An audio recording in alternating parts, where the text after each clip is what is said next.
રાજકોટ જિલ્લાના ધોરાજીમાં બાલધાના ચોરા પાસે ખાખરાપા વિસ્તારમાં જૂનવાણી મકાનની દિવાલ ધરાશાયી, એક નાની બાળકી ગંભીર રીતે ઈજાગ્રસ્ત।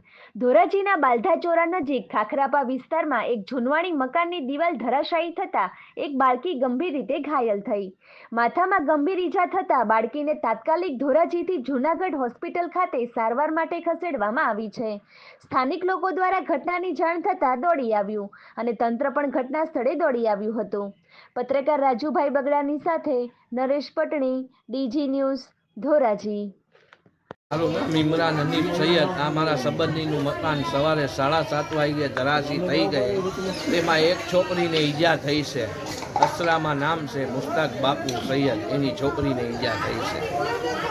અટાણે સિવિલ હોસ્પિટલમાં જુનાગઢ લઈ ગયેલ છે।